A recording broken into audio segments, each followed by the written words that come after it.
Bueno, buenas tardes. ¿Me escuchan bien?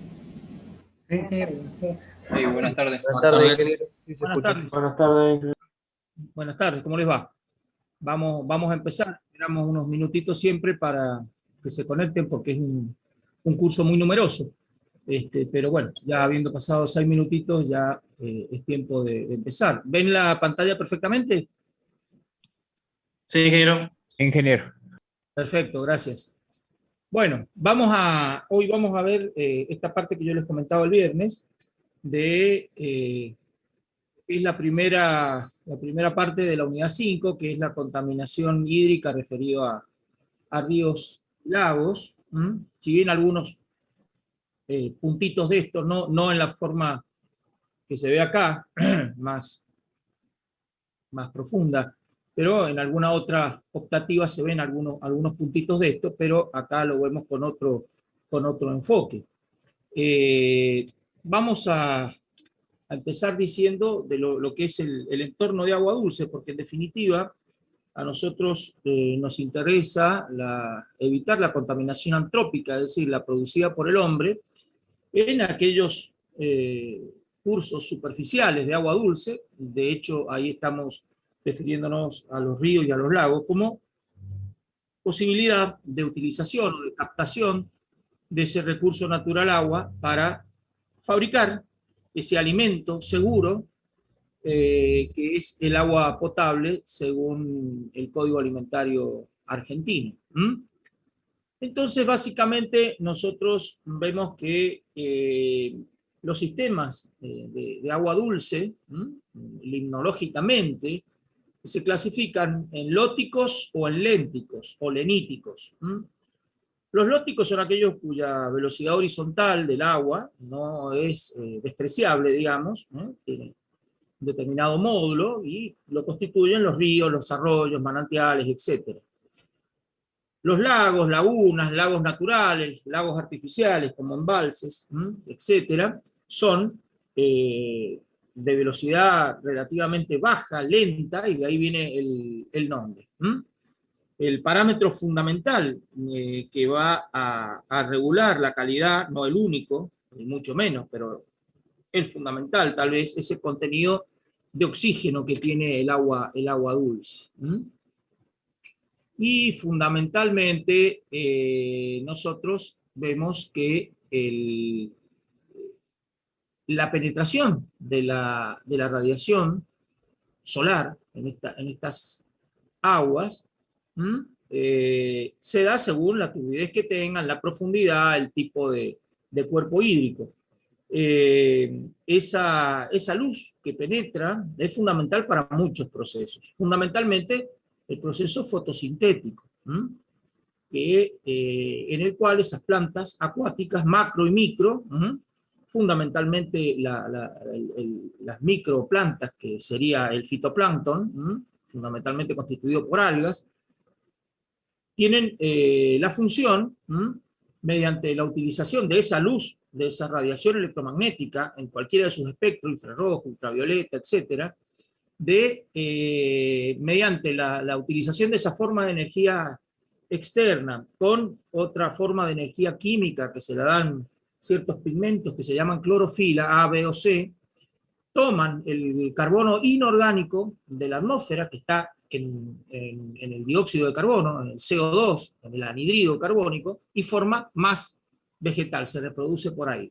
En función de esa penetración fótica o de luz, nosotros distinguimos diferentes zonas. Bueno, la zona del litoral, el pelágico, que está por encima de la interfase, donde la radiación es mayor, interfase, y hay penetración de la luz, hasta donde se compensa la luz, digamos, donde ya por la penetración de luz los organismos que generan oxígeno por fotosíntesis, es decir, porque decíamos que captaban CO2, pero producen O2, oxígeno, hasta donde la producción es igual al consumo, porque son seres vivos y respiran, es lo que se llama la zona o volumen o área, si nosotros lo interceptamos por un plano, como estamos viendo acá en un corte, eufótica. Eu es bueno, foto es luz. Buena iluminación quiere decir eufótico. Esta es la zona de compensación. Y después está la zona profunda, donde decantan todos los sedimentos, que obviamente por densidad mayor a la unidad, o sea, mayor a la del agua, se descomponen. Obviamente, según la profundidad, el oxígeno se va agotando. En las zonas eufóticas, la misma fotosíntesis va generando, y la misma radiación por viento, etcétera, etcétera, va generando oxígeno, pero acá abajo se agota el oxígeno. Y estos restos, sobre todo de contenido orgánico, son digeridos anaeróbicamente, es decir, en ausencia del aire. Bien, todos estos vegetales fundamentalmente los microvegetales, el fitoplancton, pero vegetales en general requieren de nutrientes que se dividen en micro y en macronutrientes. Los micronutrientes, en general, son materias o sustancias inorgánicas que los seres vivos necesitan en pequeñas cantidades, ¿no? Por eso se los denomina micro, o sea, una pequeña cantidad casi microscópica para ejercer la función vital de nutrir a los seres vivos. Por ejemplo, el yodo, el hierro, las vitaminas, y eso, este tipo de micronutrientes son esenciales para el crecimiento físico del vegetal y fundamentalmente de los seres vivos en general, pero del vegetal en particular, como estamos viendo en esta parte, y bueno, el calcio, el zinc, etcétera, etcétera. Hay otros nutrientes que son requeridos en mayor cantidad, macronutrientes, comparado con los micronutrientes. Y por ejemplo, dentro de los macronutrientes, en forma general, si bien vamos a centralizar en dos macronutrientes químicamente hablando, que son los que están ahí abajo, el nitrógeno y el fósforo, pero en general el agua, el carbono, por supuesto, nitrógeno y fósforo que estamos diciendo, son necesarios en una forma macroscópica, es decir, mucho mayor cantidad que los micronutrientes, vitaminas, etcétera, como vimos recién, hierro, yodo, para ese desarrollo. Esto es fundamental porque estas plantas que consumen carbono, hidrógeno, etcétera, etcétera, están en las aguas. Y hay que tenerlo en cuenta por los efectos que puede producir el exceso de estos dos nutrientes básicos que son, digamos, fundamentales en las corrientes, en las escorrentías de las aguas sobrantes de riego, zonas como la nuestra, de economía primaria, con muchos cultivos.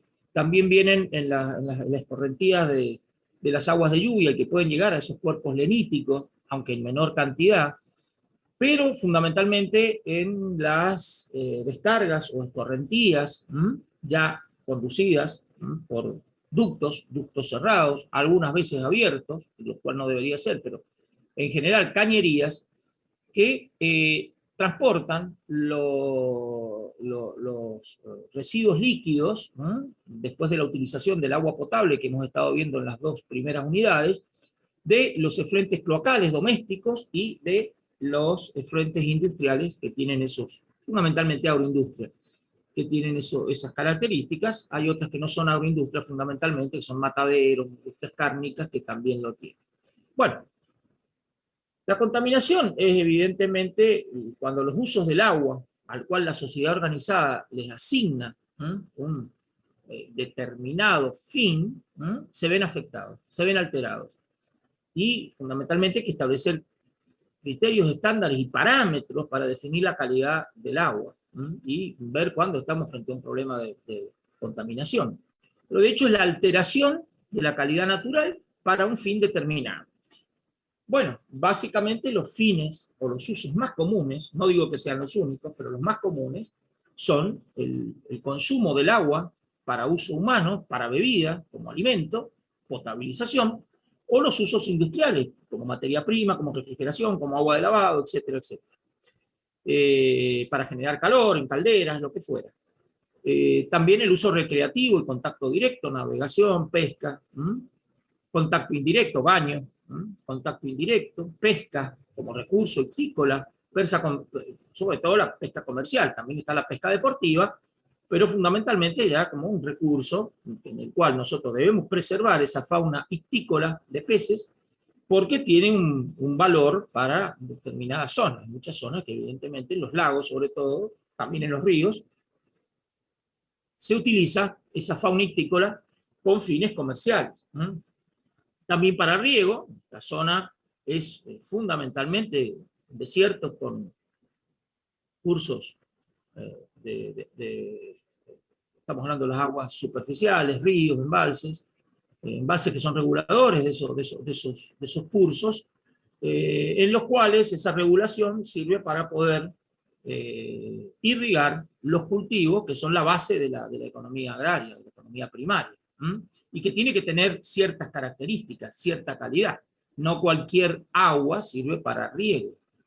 Si no, fíjense en las resoluciones, la 400, la 778 del Departamento General de Irrigación, hablan profundamente, y a los cuales estamos obligados a cumplir, por supuesto, de esas aguas de riego.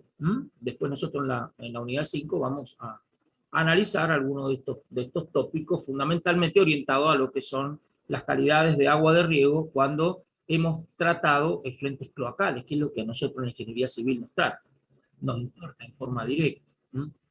También como agua de bebida para ganado. Muchas veces para preservar la pesca o la fauna, requerimos más calidad que para el consumo humano, fíjense. Según el tipo de pez, etcétera, etcétera. Para irrigación, por supuesto, solamente la parte microbiológica y también algunos elementos como el boro, etcétera, etcétera. Que pueden ser como elementos químicos que distingan de la calidad del agua para consumo humano. Y las bebidas de ganado, generalmente, tienen una calidad muy similar a la de consumo humano, aunque en algunos parámetros un poco inferior. Bueno, el mayor volumen de vertidos, de vuelcos, de líquidos, en aguas dulces está formado por el componente materia orgánica, donde englobamos toda la materia orgánica que en la jerga sanitaria se llama materia orgánica muerta, porque es no la componen seres vivos, no la componen bacterias, virus, parásitos, levaduras, etc. Esa materia orgánica, que compone a la mayor parte de los efluentes que se vuelcan a las industrias, son de origen industrial y de origen urbano. Básicamente, esa materia orgánica muerta, vuelvo a insistir, se compone de hidratos de carbono, de aminoácidos, de proteínas, de lípidos, grasas, etc. Hay otras formas de materia orgánica que no son precisamente de origen natural, como pueden ser esos, de animales, vegetales, etcétera, etcétera, del mismo ser humano, de eyecciones, etcétera, que son los sintéticos, los hidrocarburos, fenoles, etcétera, etcétera, que el hombre fabrica, y tienen componentes orgánicos. Recuerden siempre que la química orgánica es la química del carbono, y básicamente hidrógeno, oxígeno, pero fundamentalmente carbono. Si nosotros analizamos en un gráfico coordenado, donde en el eje de las ordenadas tenemos el oxígeno disuelto, y en el eje de abscisas las distancias aguas abajo de producido el vertido, la cañería que vuelca, es decir, sería la progresiva. Recordemos, acá dice porcentaje de saturación. Les recuerdo que el oxígeno en el agua, el oxígeno ante todo es un gas, que está compuesto por dos átomos, porque todos los gases generalmente están compuestos de dos átomos, son moléculas diatómicas. Las moléculas gaseosas generalmente son diatómicas. Hay moléculas como el ozono, que son de 3 átomos. Pero bueno, eso es otro aspecto. En general son de 2 átomos. Esa molécula de 2 átomos de oxígeno, O2, en el agua está disuelta, por lo tanto se llama oxígeno disuelto. Ese oxígeno disuelto en el agua llega hasta cierto nivel en función de la temperatura a la cual está el agua y en función de la presión atmosférica. No es lo mismo el contenido de oxígeno que puede estar disuelto en el agua, a partir del cual, como máximo, puede admitir un cuerpo hídrico y a partir de ahí pasa a la atmósfera como gas, en una montaña de Bolivia que en el Ecuador. ¿Por qué? Porque la presión atmosférica ejerce básicamente una acción sobre esa interfase, según sea mayor o menor esa presión atmosférica, en función de la altura, y el contenido de oxígeno disuelto será mayor o menor. En general, estamos hablando de 10,5 miligramos por litro de oxígeno. O sea que 10,5, 11 miligramos de O2 disuelto en el agua, ¿en qué volumen? En 1 litro. Eso sería el porcentaje, eso sería el contenido de saturación. Cuando yo digo oxígeno disuelto, porcentaje de saturación, si estamos en el 100%, estamos hablando ya directamente en ese 10, 11 ppm o miligramos por litro. De ahí para abajo estamos con menos. Entonces, estamos nosotros en un agua, de un río, donde tenemos un agua sin contaminación orgánica, fundamentalmente, y tenemos un valor máximo de oxígeno disuelto que coincide con el oxígeno de saturación. Si, por ejemplo, hay olas, hay viento, etcétera, etcétera, se introduce más aire y ese aire con un 20,9% de oxígeno, eso ya va a pasar a la atmósfera como oxígeno gaseoso, no se mantiene en el agua. Pero ¿qué pasa? Yo descargo, descargo un líquido industrial, descargo líquido cloacal. Y bueno, a partir de ahí, junto con esos líquidos que tienen materia orgánica muerta, también vienen microorganismos que van a comer, que van a estabilizar, que van a sintetizar esa materia orgánica. Esos microorganismos, en una primera etapa, son aeróbicos, es decir, consumen O2, respiran igual que nosotros. Y esos van a agotar o consumir el oxígeno que está limitado en el cuerpo hídrico. Cuando la contaminación es ligera, es leve, nosotros vemos que a partir de este punto hay un pequeño descenso y después se va recuperando porque varios kilómetros, varios metros más abajo se va reaireando, hay mecanismos como las algas, etcétera, etcétera, que es lo que vamos a ver después, que introducen oxígeno. Cuando ya es más pesada, más complicada, baja mucho más a niveles más bajos, ya prácticamente agota el oxígeno cuando tenemos una contaminación muy, muy grave. Algunas partes de la cuenca del Amazonas, lo que era el río, el Támesis en algún momento, hace 50, 60 años atrás, y lo que tenemos más cercano nosotros acá en el este, la cuenca Matanza-Riachuelo, donde hay efluentes industriales en algunas zonas, muy larga esa cuenca, pero donde llegamos prácticamente a nivel cero. La eutroficación que vamos a ver en las últimas presentaciones, básicamente, lo veremos en los apartados subsiguientes, se debe a fundamentalmente una alteración de esa calidad natural en lagos naturales y en embalses, lagos artificiales, que dentro de un rato analizaremos. Otro efecto importante es el de la acidificación de las aguas superficiales.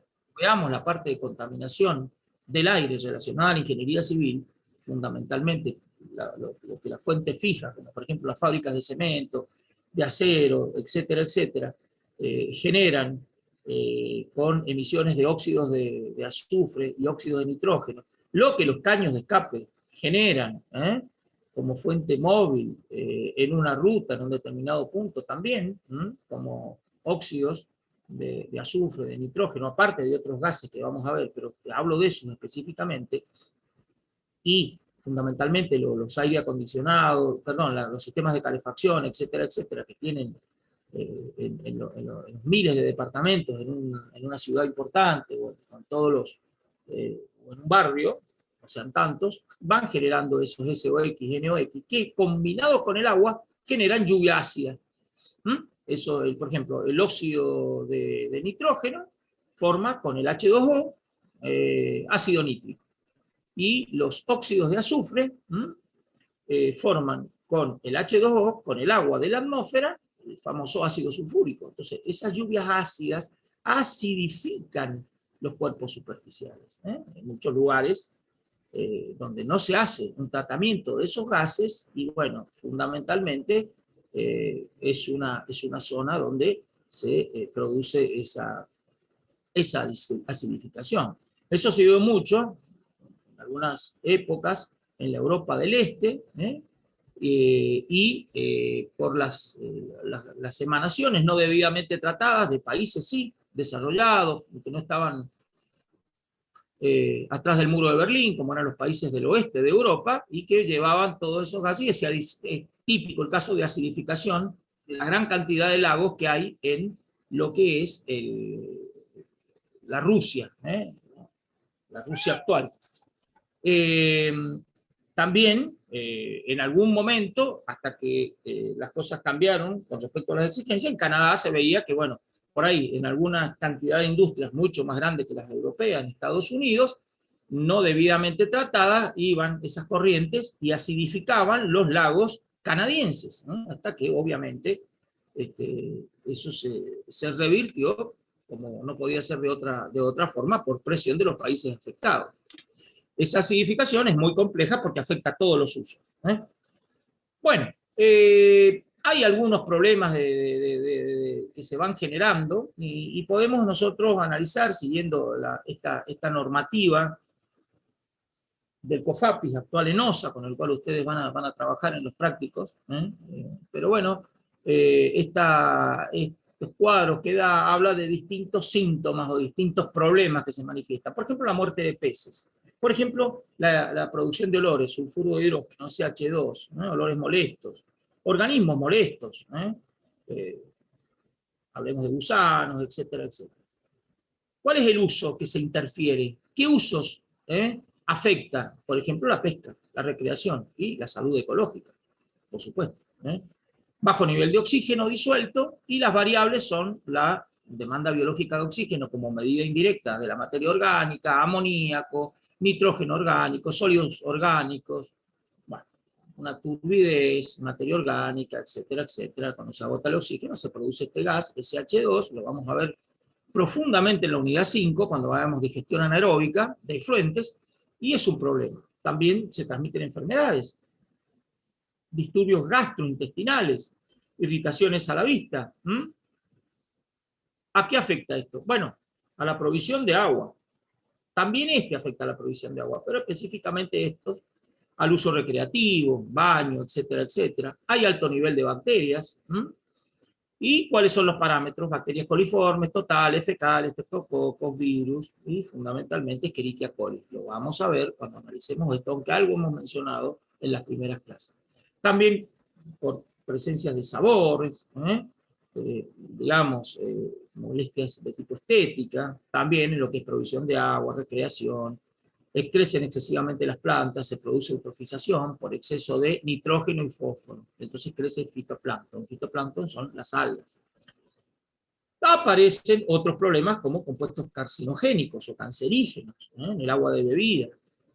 Fundamentalmente se ven tóxicos, se ven el ecosistema alterado, se prohíben las pescas, y hay una serie de problemas. ¿A qué afecta? Por supuesto, a la provisión de agua para potabilizar, pesca, salud ecológica, altos niveles de químicos tóxicos, fundamentalmente algunas descargas o algunas producciones cuando fundamentalmente tenemos materia orgánica y ponemos cloro para algún objetivo, o eliminar materia orgánica o eliminar algún microorganismo, genera subproductos que son carcinogénicos según la Organización Mundial de la Salud. Pero bueno, pueden haber pesticidas, herbicidas, sustancias químicas tóxicas y, en algunos casos, sustancias radiactivas. Bueno, veamos el problema de la calidad de aguas superficiales. Las descargas pueden ser puntuales, el caño, el ducto, es un punto en el plano, fundamentalmente, ya sea de origen industrial o de origen urbano, municipal. O si no, distribuida, como puede ser el lixiviado de un basural, de un vertedero, que vamos a ver, perdón, no lo vemos en esta materia, no lo vemos en esta materia. Pero los lixiviados son lo que lixivia, como dice la palabra, después de percolar en una lluvia, con los mismos residuos, y se meten como por debajo hacia el río o hacia el embalse. También todo lo que es el tipo de descarga de las aguas sobrantes de riego, de las aguas de lluvia, etcétera, etcétera, ya sea en un lago o en un río.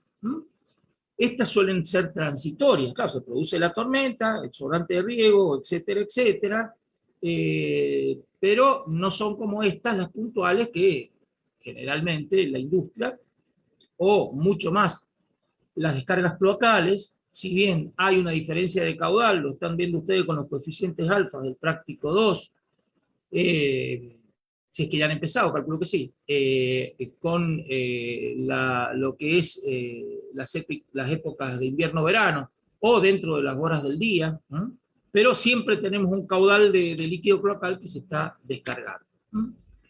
Veamos este gráfico que es interesante, se los digo, es muy importante. El uso también lo dan las normas del COFAPIS o ENOSA. Fíjense, analizamos el uso pretendido del agua y un río dividido en tres partes, con tres usos distintos. Uno, el primero, recreación y pesca. El segundo uso para canotaje, contacto indirecto. Y pesca. Podemos incluir en alguno lo que es para potabilización. Pero acá se toman estos usos. Y fíjense que hay descargas W1, W2 y W3 que son descargas industriales o cloacales que tienen materia orgánica. ¿Qué analizamos nosotros en cada uno de estos usos? Recreación, pesca, etcétera, etcétera, navegación en canoa, lo que fuera. El uso pretendido del agua. Y fundamentalmente vamos a analizar en gráficos cómo van variando, valga la redundancia, esas variables. El estándar de calidad, ¿quién lo da el estándar de calidad con respecto al oxígeno disuelto en miligramos por litro que tiene que tener esa agua para ese uso de pesca, recreación, etcétera, etcétera? Fíjense que de lo más alto, acá podríamos incluir potabilización, pero bueno. Para canotaje, este valor en el histograma de oxígeno disuelto y este para el tercer uso, que era pesca solo. Estos valores de oxígeno mínimo referido al máximo, oxígeno mínimo que se puede pretender para ese uso, siempre con el máximo de oxígeno de saturación, lo define la autoridad de aplicación, la Cuenca del Paraná, el Departamento General de Irrigación acá en Mendoza, lo que fuere, los distintos comités que hay en los países de la autoridad hídrica, nacional o provincial. Entonces, fíjense, nosotros analizamos, esto es lo que dice la norma, línea llena, bien, y ahí, si no hay contaminación, se cumplen, siempre estamos por encima, pero esto es el límite. ¿Qué pasa? Yo descargo W1, W2 y W3, decíamos, líquidos cloacales, y o líquidos mezclados industriales. Pero asimilémoslo a los líquidos cloacales, que son los que más nos interesan, los que tienen contenidos de materia orgánica. Fíjense, ¿qué analizamos acá en ordenada? Recién en ordenada teníamos oxígeno disuelto, en la progresiva, en la distancia.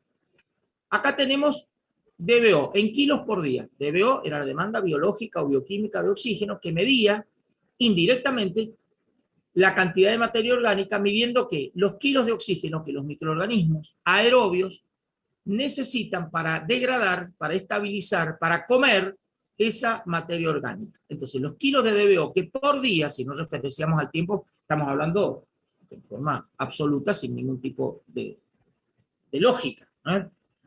Entonces decimos, este W1 para esta normativa de oxígeno disuelto mínimo que me exige irrigación o lo quien fuera, tiene esta descarga de kilos de DBO. Esta W2 se ve que es una población menor, tiene esto y este es similar a la U. Resultante de esto que me exige la autoridad de aplicación y el valor de carga orgánica volcada medida en DBO por unidad de tiempo día, la combinación de esto con el oxígeno disuelto que tiene el agua y debería tener como máximo, como mínimo el agua de mi río, de este curso, hace que yo fundamentalmente vengo con un contenido superior al de la norma, yo les decía, superior, en este caso tenemos más oxígeno disuelto que el que me pide la norma para este uso recreativo, pesca, etcétera, y se produce el vuelco W1. En coincidencia con ese vuelco empieza a descender el oxígeno disuelto. ¿Cómo desciende? Siguiendo una ley de variación no lineal, por supuesto, es una curva. Y se pone debajo, hacia acá está el déficit, debajo de esta línea punteada que es coincidente en la cota, en el valor de ordenadas, con lo que me pide el DGI, el Departamento de Irrigación o quien fuese. Lo mismo, sigue esto, tratando de estabilizarse, se vuelve a producir otra descarga, otro barrio, otra ciudad, otra industria, y vuelve a bajar. Hasta que empieza a recuperarse acá. De nuevo, se ve, esta es una descarga con poca materia orgánica y después de un tiempo empieza a subir. ¿Por qué? Porque hay mecanismos que otorgan, producen oxígeno disuelto y mejora la calidad del agua.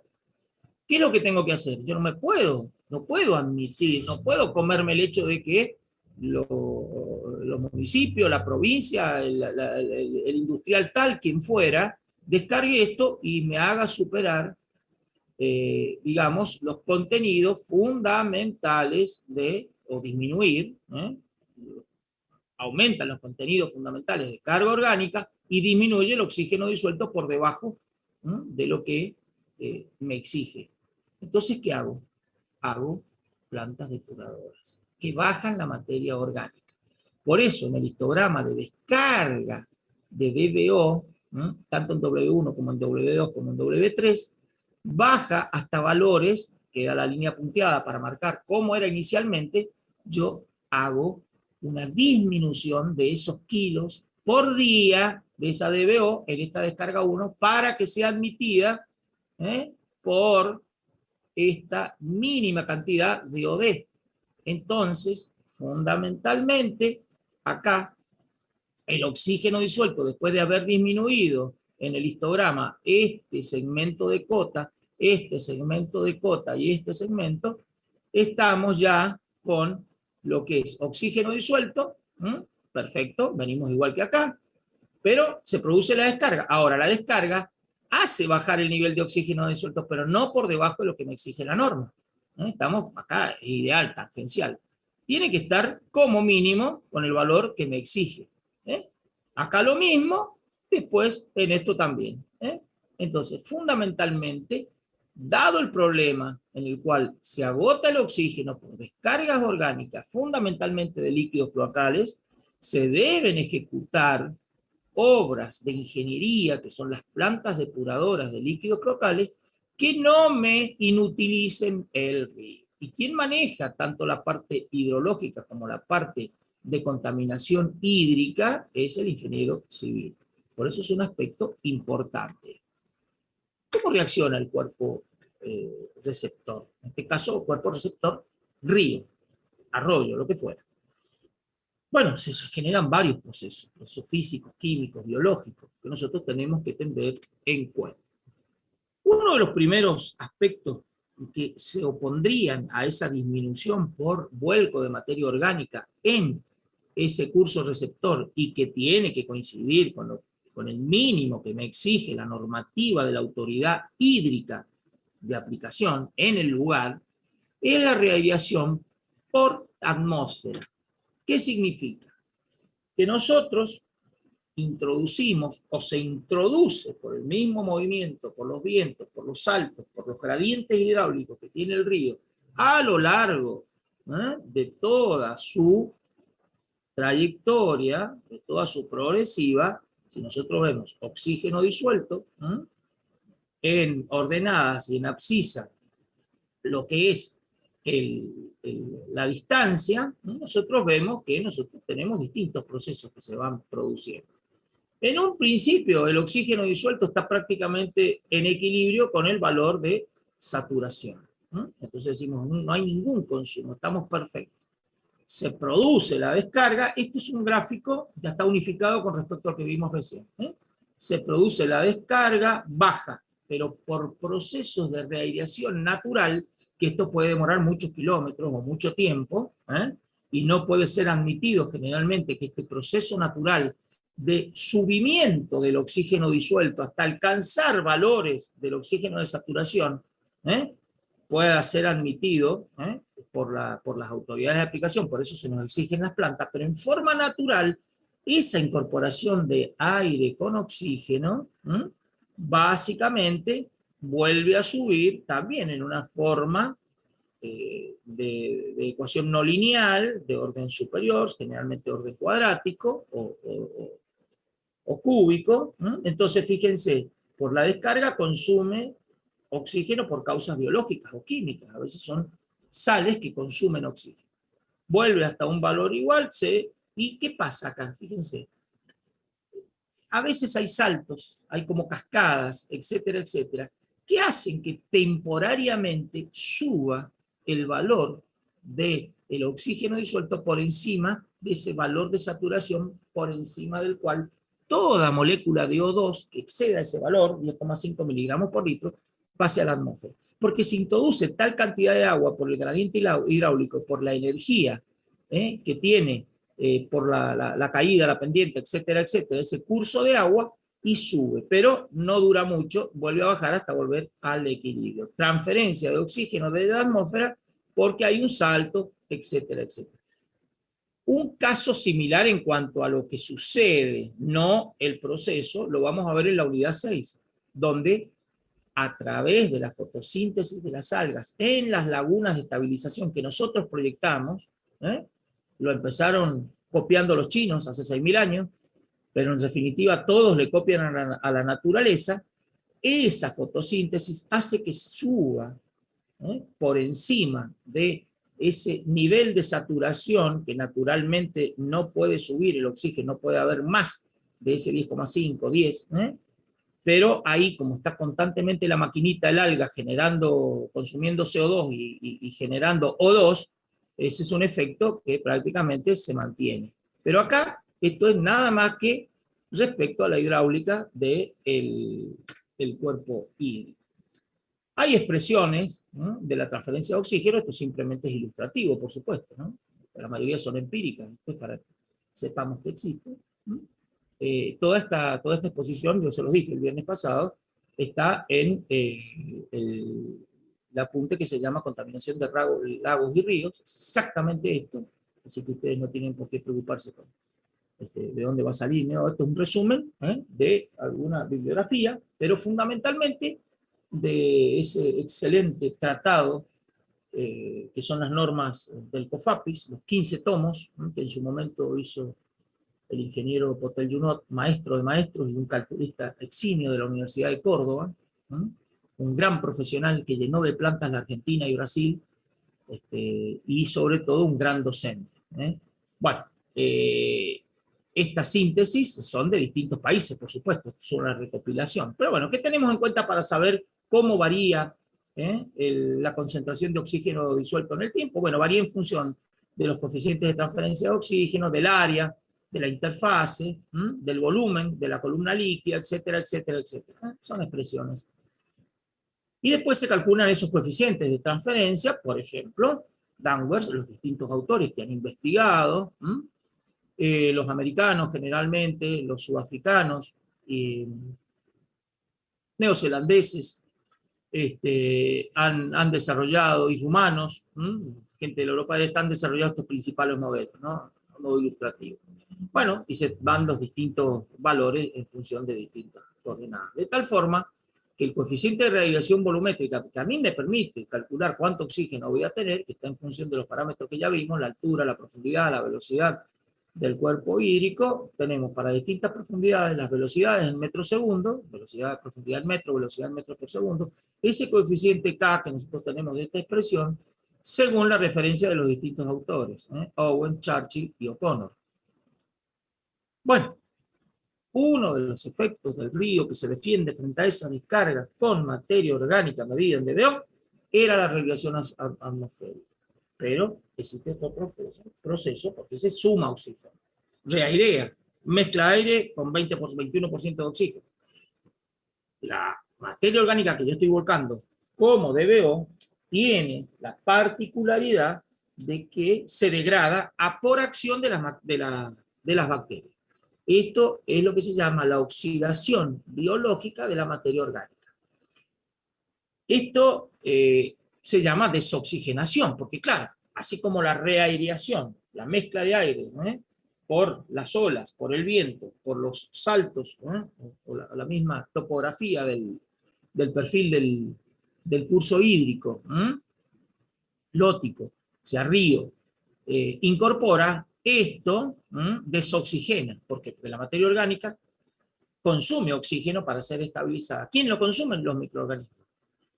Entonces, la estabilización biológica de esa materia orgánica MO produce el consumo total o parcial del oxígeno. Eso es lo que veíamos en el gráfico al comienzo. Si es leve, bueno, quedará un poco, si no, estamos directamente en una cloaca a cielo abierto, que a veces transforma el mal uso de un río en cuanto a las descargas, y fundamentalmente se produce eso. La materia orgánica se divide técnicamente o tecnológicamente o biotecnológicamente en dos partes, o dos componentes. La materia orgánica carbonácea y la materia orgánica nitrógena. Fundamentalmente la carbonácea es la que se lleva a cabo por los organismos saprófitos. ¿Cuáles son los organismos saprófitos? Aquellos que consumen, comen materia orgánica muerta. Toman energía de la ruptura de los compuestos orgánicos, y fundamentalmente varía, disminuye la materia orgánica, porque se la están comiendo esos microorganismos. ¿Dónde vienen esos microorganismos? En la cañería de la cloaca. ¿Por qué? Porque en los intestinos de los que defecan en el inodoro y mandan el líquido a la cloaca, está lleno de esos organismos, si no, no podrían tener la digestión, estarían muertos. En los mismos líquidos industriales, ¿no?, de la agroindustria, matadero, lo que fuera, también hay microorganismos que vienen presentes con ese frente y que cuando llegan al río, esos mismos microorganismos, consumiendo oxígeno, porque en una primera etapa, hasta que no se agota el oxígeno, son aerobios, esos organismos saprófitos o saprobios, comedores de materia orgánica en presencia de oxígeno, consumen la materia orgánica compuesta de hidratos de carbono, la más liviana desde el punto de vista molecular o de las cadenas, ¿no? Los hidratos de carbono. En una segunda etapa se produce la eliminación o disminución de la materia orgánica nitrogenada. Utilizan compuestos, estas bacterias autótrofas que generan su propio alimento, u otras de tipo también saprobio, saprófito, consumiendo oxígeno, o si se agota ya aparecen las anaeróbicas, con ausencia o sin presencia de oxígeno, convierten el nitrógeno orgánico a NH3, y después a NH4, amoníaco y amonio. Bueno, fundamentalmente se consume la materia orgánica nitrogenada. Esto fundamentalmente es la materia de hidratos de carbono. Esta es la materia de las proteínas, de los aminoácidos, compuestos fundamentalmente de nitrógeno. Nitrógeno. Fíjense una cosa, que estas etapas se llevan a cabo en dos partes, lo que se llama síntesis y respiración. ¿Qué es la síntesis? La formación de nuevas células. Cuando tienen comida y oxígeno, las bacterias se reproducen por fisión binaria. Se van dividiendo 2, 4, 6, 8 en una progresión geométrica de Q constante, como vimos en álgebra.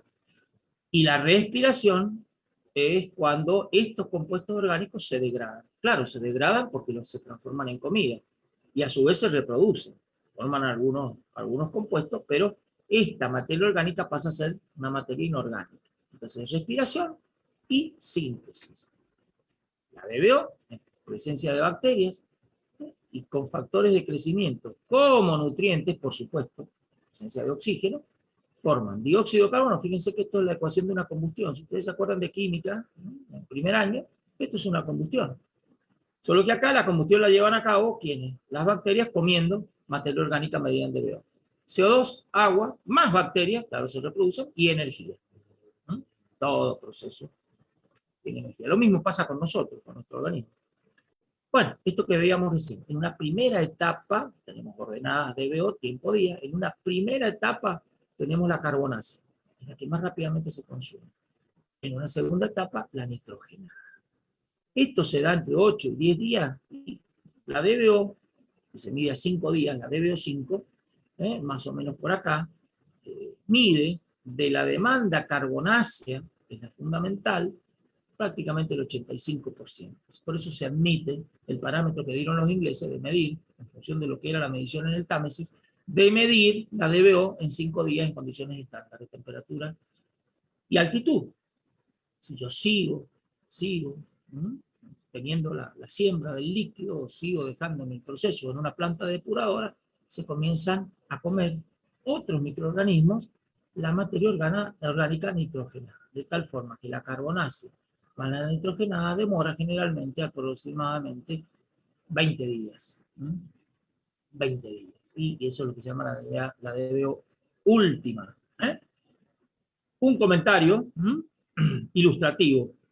Fíjense, lo que primero se consume, y con valores más bajos de materia orgánica, es la carbonasa. Y esta demora más tiempo. Cuando nosotros hacemos la digestión, primeramente esos microorganismos, que son los mismos que están en el río, y los mismos que están en la planta depuradora, van a consumir primeramente y más rápidamente los hidratos de carbono. Y más lentamente los compuestos de aminoácidos y proteínas, la carne. Esa es la razón por la cual un deportista, ya se lo he dicho, discúlpenme, pero más vale reiterar y que nos quede claro, un deportista que tiene que, después de almorzar o lo que fuera, practicar alguna disciplina deportiva en 1 hora y media, 2, se va a comer verduras o un plato de fideos blancos y no se va a comer un asado con achuras, porque evidentemente el contenido de nitrógeno proteínico hace que esta DBO nitrogenada disminuya o se elimine mucho más lentamente. De tal forma que lo que decíamos recién, la DBO última es la suma de la DBO carbonácea más la DBO nitrogenada. El vento es el fondo del río. Y bueno, todos esos sólidos que estaban suspendidos decantan. Y abajo, ¿qué pasa? Mientras tenemos oxígeno, por encima de ese fondo del río, tenemos, lo mismo pasa en un embalse, pero estamos hablando del río acá. Se forma un depósito, tiene oxígeno. Entonces, bueno, condiciones anaeróbicas y se va degradando, pero después se agota, porque tenemos un tirante líquido. Esos productos se van básicamente agotando y fundamentalmente en ausencia de oxígeno es una descomposición anaeróbica y bueno, fundamentalmente estos productos finales que se forman, acá se acuerdan, era CO2 y agua, acá se forma metano, otros compuestos, gases que afectan los olores, etcétera, etcétera. Eso es lo que se da en el fondo. Entonces, cuando tenemos la composición aeróbica, en el fondo tenemos una presencia de oxígeno, el sedimento. Acá no tenemos oxígeno, está por encima, y esta es una zona anaeróbica. De tal forma que, así como la radiación atmosférica incorporaba oxígeno, así como la degradación de la materia orgánica carbonácea y nitrogenada consumía oxígeno, restaba en ese polinomio. Este lodo que se forma abajo del río demanda oxígeno, entonces demanda béntica. Y se mide dimensionalmente en gramos de oxígeno que consume ese fondo orgánico que decantó. Piensen en el río Riachuelo, que tiene una cantidad de depósitos que consume el agua, el oxígeno del agua, por eso es tan desastrosa la calidad, el metro cuadrado por día. Otra forma, básicamente, de calcular esa demanda béntica, relacionándolo, es la demanda béntica que calculamos, que se mide en laboratorio, por la altura, o dividido la altura de ese tirante líquido. Teníamos uno que sumaba, dos que restaban. Otro aspecto que produce u otorga oxígeno es la fotosíntesis del alga. La fotosíntesis, cuando las algas en presencia de nutrientes se van reproduciendo y captan CO2 de la atmósfera, anhídrido carbónico, dióxido de carbono, y expelen, producen O2, ese oxígeno va a dar al agua.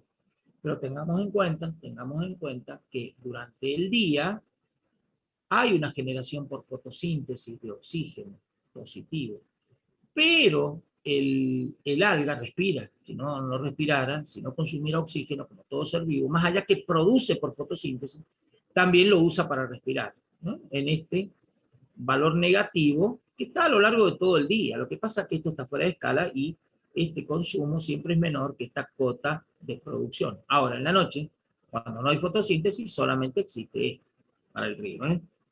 Bueno, las expresiones que dan en función de, obviamente, la fotosíntesis, fíjense, la producción de oxígeno relacionada a la producción de saturación está en función de varios parámetros. También, obviamente, huelga decirlo, es nada más que una expresión para que la conozcan, para que sepan que existe, que hay investigadores que trabajan en esto para poder predecir la calidad hídrica de un río, de un lago. Está en función de un coeficiente de extinción de la luz. ¿Por qué? ¿Por qué se produce la fotosíntesis? Porque hay luz. Por lo tanto, intervienen variables como la intensidad lumínica. Y también la fracción del día sin luz. ¿Cuántas horas? 8 horas, 10 días. Estamos, qué sé yo. En Alaska, donde hay días, en algunas zonas, en algunas épocas, un mes sin luz o 20 días con sol. Bueno, depende, la fracción. Y esto da el valor de la producción, vuelvo a insistir, P-ANU, producción de oxígeno por algas. Midiendo todas estas variables, que está tabulado, y algunas se pueden hacer en una muestra para tener valores más exactos, más propio de nuestro problema, sabemos cuánto oxígeno nos van a aportar las algas. Comparado con la radiación, de las olas, del viento, de los desniveles, del gradiente hidráulico, esto es bastante bajo. Y si quiero saber cuánto consumen para respirar las algas, lo mido en función de la clorofila. El 2,5% de la clorofila. ¿Por qué de la clorofila? Y porque cuanto más clorofila tengo, tengo más algas. Y cuanto más algas tengo, más van a respirar. Bueno, ¿qué pasa con las bacterias? Hay bacterias que son contaminantes y vuelcan al río, y son volcadas al río. Perfecto. ¿Cuáles son? Son aquellas que siguen determinados factores en cuanto a su comportamiento cinético, es decir, con respecto a su reproducción o muerte, crecimiento o muerte, velocidad, cinética. Cinética es velocidad. Bueno, ¿qué factores físicos intervienen en ese aumento o disminución de velocidad de reproducción o lo que fuese, o muerte? La fotooxidación, fundamentalmente se oxidan por la luz, ¿no? Las radiaciones, sobre todo el rango ultravioleta, afectan a esas bacterias. De hecho, la radiación UV es una forma de eliminación de esas bacterias. La absorción, por ejemplo con carbono activado, se absorbe con D, es fundamentalmente que esos microorganismos son atraídos electrostáticamente por esas partículas que están con una cierta energía. Floculación, coagulación, que hemos visto en agua potable, por supuesto, forma un grumo y eso atrae no solamente los granos de arcilla por la desestabilización y posterior coagulación, sino también bacterias que se adhieren a ellos. Posteriormente sedimentan y otro aspecto físico es la temperatura. Al aumentar la temperatura, aumenta la reproducción y si aumenta mucho más, mueren las bacterias. Factores físico-químicos, por ósmosis, básicamente, se ven interferidos cuando tienen que pasar a través de una membrana semiimpermeable. Por el pH, tienen que estar en presencia de lo que es un pH alrededor de la neutralidad. Lo ideal es que no estén ni por debajo de 6,5 ni por encima de 7,5, pero podemos hablar en términos generales de 6 y 8. Los organismos aeróbicos son menos sensibles que los anaeróbicos para admitir pH. Estas bacterias que son patógenas, que nosotros debemos eliminar o que se eliminan naturalmente en el río, son aerobias, entonces pueden hablar de esto. A veces también hay productos tóxicos en el agua que los eliminan y el potencial redox, se acuerdan de la química, que es función de la oxidorreducción. ¿Qué factores bioquímicos o biológicos? Contenidos de nutrientes, por supuesto, favorecen o no la reproducción de microorganismos, fundamentalmente bacterias, estamos hablando. Sustancias orgánicas, que es el alimento, predadores, hay bacteriófagos, hay otro tipo de depredadores, algunos tipos de protozoos, etcétera, etcétera, amebas, etcétera, y las algas, de tal forma que por la temperatura, recordando la vieja ecuación de Arrhenius, que deben haber visto, supongo, en química, la velocidad de reacción a una temperatura T está en función de la velocidad de reacción que se mide en laboratorio, o se saca de tablas a 20 grados centígrados por una constante empírica que se saca para cada caso, que está elevada a la T menos 20. Y se van obteniendo distintos valores de E. Bien. ¿Cómo se comportan los contaminantes en ríos y canales? Bueno, nosotros tenemos que tener en cuenta fundamentalmente en el río, donde tenemos que tener algunas hipótesis para resolver las ecuaciones, ¿no? Fundamentalmente tenemos primero que nada hacer un balance de masa. Nosotros tenemos un cubo elemental de aristas de incremento o diferencial, en este caso incremento, de Z, delta X, delta Y. X coincide con el movimiento del líquido y bueno, básicamente la sección transversal es Y y la profundidad. A medida que yo me desplazo, este cubo elemental va a sufrir diferentes alteraciones. ¿Qué supongo yo? Que es homogéneamente mezclado. En cada coordenada euclidiana X y Z tengo la misma propiedad. Y hay un gradiente de variación solamente a lo largo de la progresiva de las X. Pero tanto en altura como en ancho es igual. Y el medio es no dispersivo. No hay una mezcla debida a difusión o dispersión. Entonces, fundamentalmente, son sustancias que varían a lo largo de la longitud a la cual se va dando la progresiva o la longitud en la cual yo mido mi río.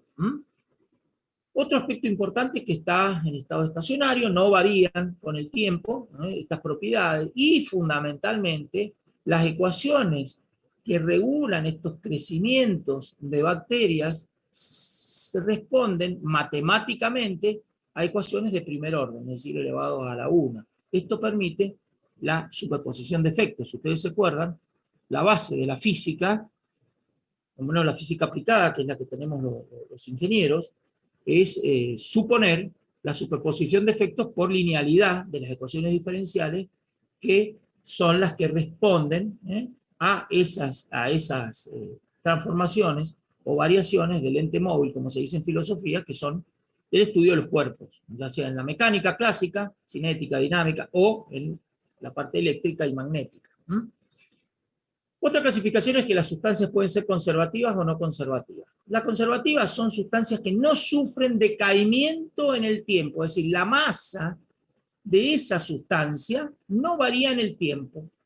¿Cómo se dice eso? La derivada de la concentración en el tiempo es cero. Por ejemplo, el cloruro de sodio, una sal.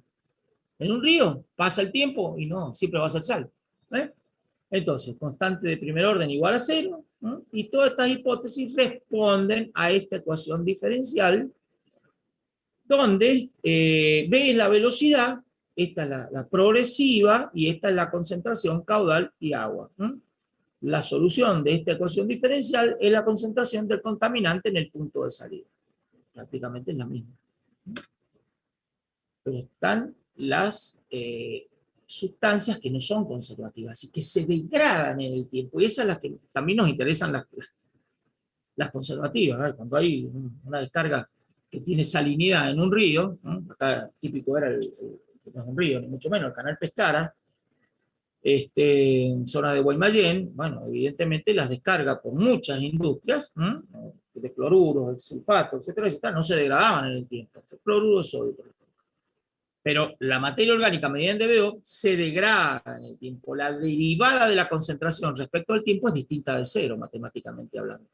Entonces, básicamente, la expresión que gobierna esto es esto, donde, sin analizarlo mucho, porque esto tenemos que saber que existe, consideramos dentro de las condiciones de borde para resolver la ecuación diferencial, el caudal y el área transversal son constantes. Son contaminantes no conservativos, y decae en el tiempo. Por eso está elevado esto a una K negativa, porque esto va al denominador y va bajando la concentración. Ven que matemáticamente responde a la lógica de que en el tiempo disminuye. Bueno, vamos a lo que son lagos y embalses para concluir esto que hemos estado viendo fundamentalmente de ríos. ¿A qué se debe el proceso de eutroficación o eutrofización? A vertidos de aguas residuales, urbanas, líquidos locales, bachas de cocina, inodoros, y a industrias, fundamentalmente aquellas que tienen aporte de materia orgánica y fundamentalmente dentro de esos contenidos de materia orgánica, nitrógeno y fósforo. Industrias y aguas residuales urbanas, municipales, cloacales. A las escorrentías urbanas, sí, en menor medida, ¿no?, pero fundamentalmente las aguas de lluvia, ¿no?, que pasan por las calzadas, por los campos, etcétera, etcétera, y llevan algo de nitrógeno y fósforo. Las agrícolas con fertilizantes, esas aportan muchísimo. Si precisamente los fertilizantes tienen nitrógeno y fósforo para los vegetales, que tienen esa cantidad de nutrientes. Biocidas que proceden de la agricultura, y esos evidentemente, aparte de envenenar, aportan esos nutrientes. ¿Qué parámetros físicos afectan la calidad del agua? En un embalse, en un lago, en el Nahuel Huapi, en el embalse Potrerillo, en lo que fuera. Yacyretá, lo que fuera. Movimiento de los vientos, cambios de temperatura y los aportes y las descargas. ¿Qué ingresa? ¿Qué le estoy volcando? Que viene naturalmente como tributario o a veces como una descarga forzada, o en el tributario, el río en el cual yo he volcado agua sin tratamiento terciario, sin eliminar fósforo y nitrógeno, y qué descarga sale por el embalse, después de las residencias hidráulicas de 1, 2, 3 años, depende del embalse, por supuesto, y el caudal. Se analizan estos parámetros a lo largo del ciclo anual y en el hemisferio, bueno, en el cual estemos. Veamos la calidad trófica. Trofos es alimento en griego, ¿no? ¿Qué calidad alimentaria? ¿Qué significa? ¿Qué calidad respecto de la incorporación de fósforo y nitrógeno tengo en un lago? Fotosíntesis. Bueno, recordemos el concepto que dijimos. Las plantas verdes crean su propio alimento, autótrofos, mediante una serie de reacciones por la radiación solar, utilizando pigmentos clorofílicos que sintetizan las moléculas el nuevo tejido vegetal, glucosa, a partir de tomar carbono inorgánico del anhídrido carbónico, del CO2. La producción primaria bruta es la cantidad total de energía química o biomasa o cantidad de algas que existe por exceso de ese aporte de nitrógeno y fósforo. Según la calidad trófica, decíamos, según el trofos, el alimento, el NP, la cantidad de fósforo, la cantidad de nitrógeno que incorpora la cuenca a mi embalse, a mi lago, nosotros tenemos la clasificación de que el lago puede ser oligotrófico, mesotrófico, eutrófico. Existiría una cuarta que sería hipereutrófico. Bueno, ya los lagos que están totalmente reventados. Acá tenemos un caso que está en nuestro país. No sé si se ha empezado a revertir, yo creo que han empezado con tratamiento terciario ahí en las zonas aledañas, no lo voy a mencionar, pero evidentemente, porque encima potabilizan, y bueno, es interesante ver las discusiones entre los especialistas en los congresos nacionales de agua que se hacen en Buenos Aires con respecto. Pero bueno, el oligotrófico, oligo es bajo, trofo, alimento, poca comida, poca alimentación. Son lagos de baja productividad, pocas algas. ¿Por qué? Porque hay poco N y poco P. Bajo contenido de nutrientes, nitrógeno y fósforo. Tienen alto nivel de oxígeno disuelto, claro, no hay algas. Pero ustedes dirán como si el alga fotosintetiza. Sí, pero recuerden muchachos, fotosintetiza, es decir, produce oxígeno, pero es una gran cantidad de biomasa que muere, va a parar al fondo y demanda oxígeno. Un lago eutroficado, se ve muy verde, muy con lama, etcétera, etcétera, teóricamente produce mucho oxígeno, pero esa materia orgánica muere y va a demandar oxígeno para que las bacterias coman esas algas muertas. Y evidentemente tenemos alto nivel de oxígeno porque son oligotróficos y concentraciones bajas de nutrientes. Parecen los lagos suizos o los lagos del sur argentino o algunos lagos de Japón que se cuidan o sea, han sido revertidos. Los mesotróficos, meso es medio, son lagos con una productividad media y medios valores. No están tan mal, pero tampoco están como un lago del sur patagónico, donde no hay contaminación. Y los eutróficos sí, ya están con alto contenido de productividad primaria. Por ejemplo, el carrizal tiene algunos contenidos, algunas variables, y son datos que da el Departamento General de Irrigación, no lo estoy inventando yo, eutrófico. Pero bueno, ese es un lago que se usa para, un embalse que se usa fundamentalmente para riego, no se potabiliza, y bueno, no es problemática la cosa. ¿Qué parámetros se analizan? Fundamentalmente se analizan 4 parámetros. 3 cuantitativos, 1 cualitativo. Fíjense, fósforo total, en microgramos por litro. Microgramo por litro es partes por billón.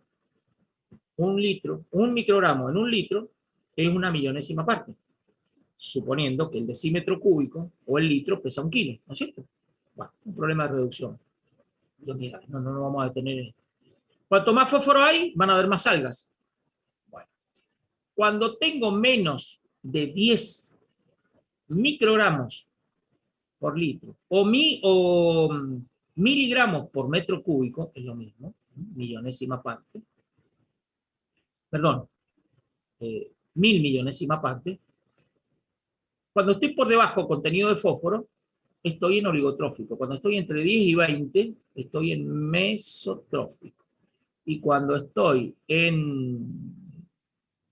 por encima de los 20, ya estoy en un lago eutrófico. Por eso, por embalse Potrerillo, es tan riguroso después de la evaluación de impacto ambiental que se hizo, de la corrida de modelo de fósforo, de la corrida de formación de estratificación por termoclina, etcétera, todos los programas que trajeron, yo como era contraparte del proyecto que presentaban, esto hace 20 y pico años atrás, ¿no? Cuando se estaba proyectando, realmente se trabajó muy bien, bueno, se dieron conclusiones que no sé si se van a cumplir a lo largo del tiempo con respecto a que la cuenca no agote, digamos, el oxígeno disuelto por exceso de fósforo y crecimiento de algas. La clorofila, otro parámetro cuantitativo, también en microgramos por litro. Cuanto más fósforo, más eutroficación. Más eutroficación, más alga. Cuanto más alga, más clorofila. Como la sangre que tienen las algas. Más clorofila, más cantidad de algas. Bueno, los valores, menos de 4, 4 a 10, 10 para un lago. Sin contaminar, medio y ya contaminado. Vamos a dejar este para el final. Oxígeno en el hipolimnion. El hipolimnion es la parte de abajo del lago. Si yo tengo, con respecto al valor de saturación, a los 10,5 miligramos por litro, más del 80%, no tengo muchas algas, no tengo mucho fósforo, y estamos en un lago de muy buena calidad oligotrófico. Cuando estoy entre 10 y 80, estoy en el mesotrófico, puedo estar desde muy bien, cercano, 70 y pico, hasta medio grave, ya 15, 20. Y ya cuando tengo menos de 10 de oxígeno disuelto en porcentaje de oxígeno de saturación, ya estoy jodido, porque tengo muchísimo fósforo y muchísima cantidad de algas. Estos son cuantitativos, yo lo llevo al laboratorio y mido porcentaje de oxígeno, masa, volumen. El disco de Secchi no es ni más ni menos que un disco de madera, donde, o metal, lo que fuera, donde un círculo donde tengo pintados los segmentos circulares. ¿Qué son los segmentos circulares? Las porciones de pizza, en color blanco y color negro. Tiene un eje, un dispositivo, donde yo lo voy sumergiendo. La distancia a la cual sumerjo en mi lago, en mi embalse, el disco de Secchi, la distancia a partir de la cual yo dejo de distinguir a simple vista la diferencia entre los segmentos o las porciones de pizza pintadas blancas y las negras, eso es lo que me marca la profundidad de disco de Secchi. Cuando yo dejo de percibir a una profundidad de más de 4 metros, quiere decir que estoy con un lago bastante límpido. ¿Qué significa esto? Que no hay algas, no hay una turbidez por algas. Entre 2 y 4 estoy en la mitad, medio, y ya menos de 2 estoy con eutrófico. Estas tres propiedades o parámetros cuantitativos sumados a este parámetro cualitativo me determinan a mí rápidamente cómo está mi embalse, si yo puedo seguir o no potabilizando y echándole cloro y dándole a la gente trialometanos u organoclorados que son cancerígenos. Lo dice la Organización Mundial de la Salud, no lo dice Flores. Bueno, ¿cómo analizamos este estado trófico? Bueno, fundamentalmente, ¿cómo influye la cantidad de fósforo con la cantidad de clorofila? Es decir, el alimento nutriente con la cantidad de algas. Fíjate esta expresión. Pero si yo quiero correlacionar, según los ingenieros Ras y Lee, ya en una forma más, fíjense, directamente proporcional. Menos 1,09 más 1,46 miligramos por litro de fósforo me va a dar una cantidad de clorofila. Pero si yo quiero saber el logaritmo de la clorofila A, que es la fundamental, entonces digo, bueno, esta expresión tiene en cuenta, fíjense, W, que es los aportes externos de fósforo sobre la superficie del lago. Aporte de fósforo. Q es la relación que hay entre el caudal de salida del lago o del embalse y el área superficial del lago, ¿no? Y tiempo de residencia del lago, meses, años, lo que fuera, menos este parámetro. Son todas ecuaciones empíricas. Con esto determino yo, en función del aporte en la cuenca, del volumen y de la superficie del embalse, con esta expresión empírica, cuántas algas puedo tener. Si a mí me dan un análisis, yo tengo un estudio hidrológico, que eso me lo da cualquiera que proyectó el lago, lo que fuera, el embalse, pero yo me dan valores secuenciales y reales de la cantidad de fósforo en gramos por segundo, o lo que fuera, hago la reducción, sino que estoy volcando con análisis fidedignos, que nadie meta la cuchara ni trate de cambiar los resultados, porque esto sucede mucho, recuerdo un caso en el sur en algún momento, pero bueno, dejémoslo ahí porque uno por ahí menciona cuestiones que no son aconsejables mencionar, hace muchos años atrás esto, pero bueno. por ahí cómo fuerzan a los técnicos a que no hablen de cuestiones técnicas. Pero en algún momento esto tiene que ser bien medido. Y en función de esto yo mido cuánta clorofila, cuántas algas tengo, en función de cuánto fósforo estoy volcando. Entonces decir, bueno, señores del matadero, señores de la aceitunera, señores de la localidad Pepe Honguito, hagan un tratamiento terciario. ¿Qué es tratamiento terciario? No solo eliminar DBO, eso es secundario, eliminar fósforo y nitrógeno. Bueno.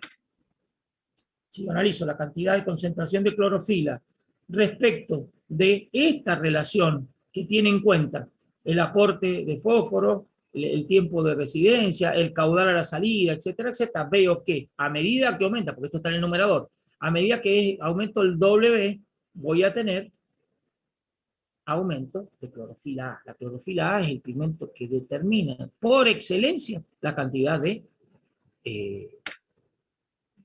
microorganismos, algas yo tengo. En la profundidad del disco de Secchi, es lo que veíamos recién.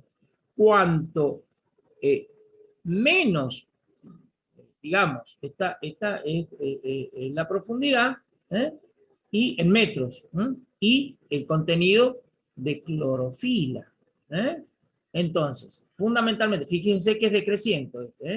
Desde un valor que yo a 10 metros puedo ver el disco de Secchi, pero resulta que aumenta la clorofila porque estoy tirando fósforo a lo loco o nitrógeno, voy visualizando cada vez a menos, pues acá está el 10, acá está el 0, a menos metros, 4 era el límite, ¿se acuerdan? Ya cuando estoy por debajo del 4 y dejo de visualizarlo, estoy con muchas algas. Bueno, y la otra es en el hipolimnio, en el oxígeno, abajo, en la parte de abajo, obviamente, cuanto más fósforo, más consumo de oxígeno. Más consumo de oxígeno, más septizado está el lago. ¿Y por qué se consume oxígeno? Y porque evidentemente las algas mueren y a su vez también respiran en la noche y hacen que el oxígeno se consuma y haya poco oxígeno en la parte de abajo del embalse. Bueno, estas son normas que no viene al caso de tenerse. Bueno, la estratificación térmica es fundamental. Saben que la densidad máxima del agua se da a los 4 grados centígrados. La estratificación térmica se da en estaciones del año. De tal forma, veamos directamente los gráficos. Tenemos nosotros en el cuerpo hídrico lenítico, en el embalse, en el lago, 3 etapas o volúmenes. La parte epi, fuera, el epilimnio, la parte de abajo, hipolimnio, y una termoclina, que se forma por diferencia de densidad. Claro, en invierno, primavera, la temperatura y también en el otoño, pero bueno, fundamentalmente es prácticamente uniforme, sobre todo en invierno. Primavera y otoño no es total, pero bueno. En invierno tengo prácticamente, y con los movimientos de acción del viento, etcétera, etcétera, prácticamente la misma temperatura en la parte de arriba del lago que en la parte de abajo. No así en verano, donde por la radiación, ¿no?, la intensidad lumínica, la temperatura que tenemos en la superficie del lago, a medida que yo desciendo va bajando la temperatura. Pero claro, desciende la temperatura en una forma brusca hasta un valor donde al descender la temperatura en un líquido también varía la densidad del líquido, porque la temperatura es el movimiento de las moléculas. Y por supuesto la densidad es la cantidad de masa por unidad de volumen.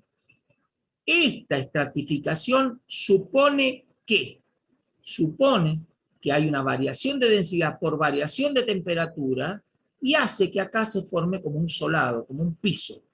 De tal forma que si a mí me cae en el embalse alguna sustancia contaminante, entre comillas, que yo debo por norma tener en menos de un determinado valor en miligramos por litro, no es lo mismo en el cociente miligramos por litro de concentración o lo que fuera, unidades de masa por unidad de volumen, tener un volumen chico que un volumen grande. Si el volumen es grande, el denominador es grande y decrece el cociente, entonces yo cumplo con la norma. Si se me forma esto que yo ni idea tengo, este volumen total, supongamos el potrerillo, 420 hectómetros cúbicos, pasa a ser, qué sé yo, 30, 40, lo que fuera, no sé. ¿Y por qué digo esto? Bueno, nosotros determinamos con la corrida de estratificación de tal vez los mejores hidrólogos del país, que es la gente de la Universidad del Litoral, la Universidad del Norte de Santa Fe, que realmente en algunos momentos se produce termoclina, acá. Pero bueno, eso es otro cantar. Si no cae una sustancia, no hay problema. El tema está dónde está el agua, la toma de agua potable, pero eso es otro cantar. Lo veremos en otro momento. Pero, ¿dónde tengo la toma de agua potable? Si la tengo muy arriba, si es variable con los países europeos. Bueno, nosotros tenemos una toma fija. Los mismos europeos que proyectaron esto, acá hicieron una toma fija, en el país de ellos, no lo voy a nombrar, en sus embalses tienen varios niveles de toma. Evidentemente la calidad del agua no es la misma, y el que toma agua es el ser humano. Bueno, esta estratificación tiene básicamente efectos en lo que es el oxígeno, y fundamentalmente la calidad que pueda llegar a tener. Usamos el número de Freud, donde fundamentalmente nosotros tenemos que ese número densimétrico de Freud está en función de la velocidad, de la variación de densidad y de los distintos parámetros. Por eso, bueno, ya lo han visto en hidráulica.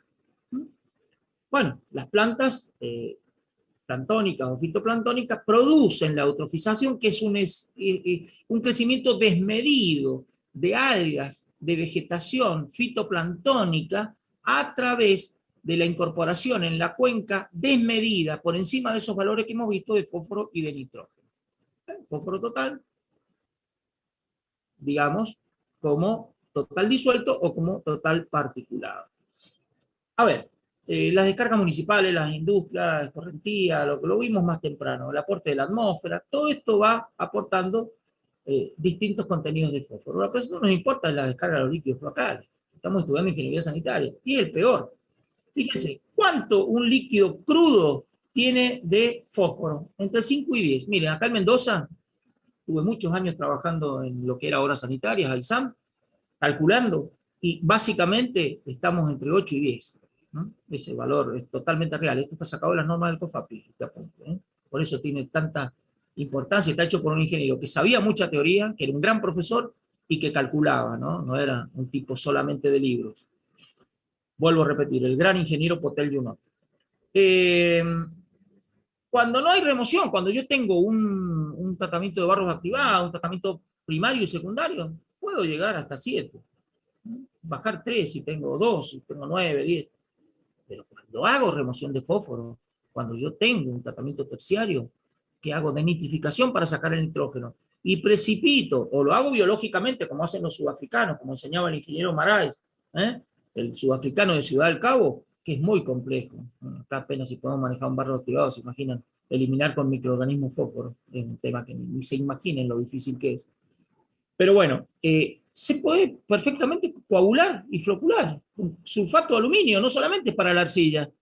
Con esto saco fósforo también. Es fabuloso el coagular. Y si pongo un polielectrolito, bueno, ya, muchísimo más. Entonces, una planta de tratamiento que tenga este tratamiento, y esto no es nada del otro mundo, de nitrificar, sacar nitrógeno, que acá no está analizado, y fósforo, que es el peor, se hace con un tabique, básicamente se saca el nitrógeno por generación en el reactor de zona anóxica, donde están los aviadores metiendo aire con oxígeno, y precipitando con sulfato de aluminio, se hace perfectamente. Acá en la villa de Potrerillos, yo lo he dicho en otro lado esto, una planta muy, muy simple, modesta, pero muy bien calculada. Yo revisé personalmente el cálculo, estuve 2 meses revisándolo y les aseguro que está impecable, lo calcularon unos ingenieros de Córdoba, el cálculo, está con un abatimiento de fósforo óptimo, siempre y cuando le echen ustedes el sulfato de aluminio, como todo, ¿no? Bueno, el auto va a andar si le echan nafta, obvio. Fósforo total sin detergentes, ortofosfato, etc. Pero el fósforo total, que es el que a mí me importa, fíjense, de 10 yo puedo bajar como máximo, como mínimo a 3 o 1. Con esto se me acabó la eutrofización. Con esto dejó por ejemplo, lo que era el Nahuel Huapi o el río Lácar. Bueno, básicamente hay nutrientes limitantes, no limitantes. Generalmente limitantes es aquel que en pequeña cantidad produce la mayor cantidad de algas. Generalmente el limitante, ¿cuál es? El fósforo. Bueno, ¿cuáles son las variables fundamentales en el análisis de eutrofización o eutroficación? La radiación solar, superficial, la geometría del cuerpo hídrico, el caudal, la velocidad y dispersión, y lo que es la temperatura del agua, unido a lo que es el fitoplancton, como clorofila A, y el nutriente fósforo nitrógeno. La fotosíntesis, recordemos, estequiométricamente balanceada, era que a partir de la asimilación de este carbono para que sea alimento de las algas, carbono inorgánico, con 6 moléculas de dióxido de carbono o anhidrido carbónico del aire y 6 moléculas de agua, H2O, yo tengo una molécula carbonosa hidrogenosa, que es la glucosa, oxígeno 6, más 6 moléculas de oxígeno. Esto es ilustrativo. Ya para terminar, nos quedan un par de diapositivas, pero quiero ser riguroso y respetuoso del tiempo. Lo vamos a ver antes de empezar ya con la unidad 5 el viernes que viene. Pero fíjense, analicemos esto. Estamos nosotros con lo que es la radiación solar. Por supuesto, la intensidad de radiación solar, la intensidad o valor de la temperatura en función del tiempo medido en los meses del año. Obviamente, en el mes de enero tengo mayor radiación solar y un poquito desfasado, pero también vamos a tener mayor temperatura del agua. Si nosotros tenemos fitoplancton, medido en lo que es la clorofila que tienen esas algas, vamos a ver que si yo vuelco nutrientes, según la época del año, valor máximo, por ejemplo en junio, tengo menos caudal, desciende enero y después vuelve a subir entrada de nutrientes. Cuando entran estos nutrientes, un poquito después hace que tenga más algas. Se produce un nuevo desarrollo de planta, generalmente a fines del verano. Bueno, estamos en la transparencia 76, yo para acordarme el viernes que viene donde arrancar, nos quedarán unas 10 pantallitas y fundamentalmente ya estamos con todo esto culminado para ya empezar con lo que es tratamientos convencionales, todo lo que es líquidos cloacales, propiedades, etcétera, etcétera. Tratamientos aeróbicos, anaeróbicos. La unidad 5 es muy larga y tiene todos los tratamientos convencionales, lo que el ingeniero trabaja y calcula. Y después los tratamientos naturales, la laguna de estabilización, de la cual ustedes van a hacer un trabajo práctico, trabajo práctico número 5, el 4 es la planta potabilizadora, el 5 es la planta depuradora de líquidos cloacales mediante lagunas de estabilización. Después tenemos un pantallazo de lo que son los efluentes industriales con los cuales el ingeniero civil trabaja y que suelen venir mezclados con los líquidos cloacales. Es la unidad temática número 7. Entonces, lo que sería en el primer parcial sería la unidad temática 2, la unidad temática 3, potabilización del agua. Creo que habíamos dicho el viernes pasado que esto también entraba en la unidad 2 para que no se sobrecargara tanto las otras que son 3 unidades. Corríjanme si me equivoco. Esto entra, habíamos dicho que sí, ¿en qué habíamos quedado el viernes pasado? ¿No se acuerdan? Sí, ingeniero, habíamos dicho que esta parte también entraba en el parcial 1. Ah, bien, perfecto, perfecto. Parcial 1. Bueno, eso ya después lo vemos. Entonces, bueno, muchachos, siendo las 20:32, yo dejaría acá. Retomamos con estas poquitas transparencias que nos quedan y ya nos metemos a bailar con los líquidos locales. No sé si tienen alguna duda, ¿me quieren consultar algo? Ingeniero, disculpe. No, por favor. Sí. ¿Cuándo es el parcial? Porque no he escuchado bien. Mire, acá. El parcial,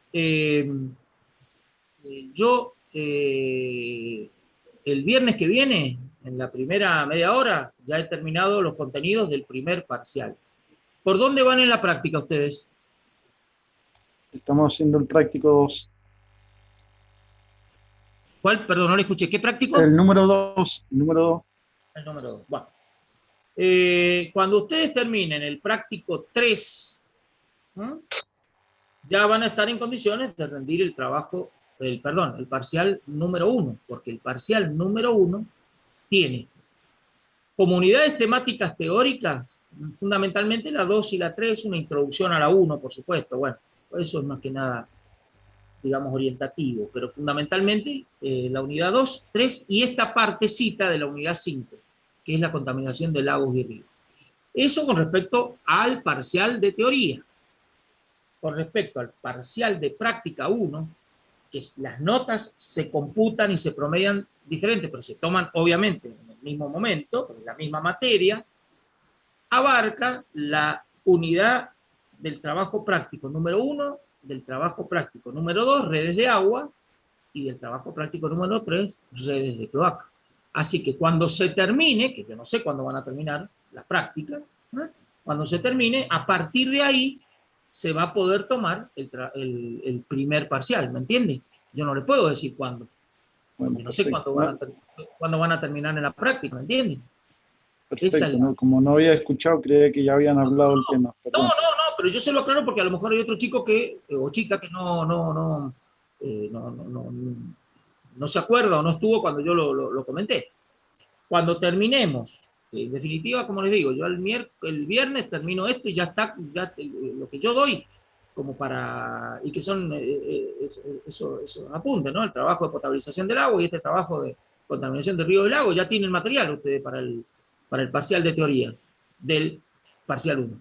Ahora, hay que esperar que termine Gelinasa y rinden entonces el mismo día, por supuesto, la primera parte, el parcial de teoría, ¿no? Unidad 1, 2 y 3, y la segunda parte, ¿no? Trabajo práctico 1, 2 y 3. ¿No? Perfecto. Bueno, ¿listo? Hasta luego. Hasta luego, que les vaya muy bien, que tengan buen fin de semana. Dios mediante, nos veremos. Profe, una pregunta. Señor. ¿La idea es tomarlo presencial al parcial? Sí, esto no se puede tomar si no es presencial. Fíjense que estamos tomando todavía, esta mañana tomamos recuperatorio de los del año pasado. Esta materia no se puede tomar en forma virtual.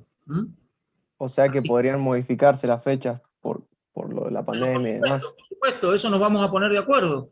Porque, ¿qué pasa? En el peor de los casos, si se termina el cuatrimestre y ustedes no hemos rendido, no han tenido tiempo para estudiar, no hemos terminado muy justinianos, todo.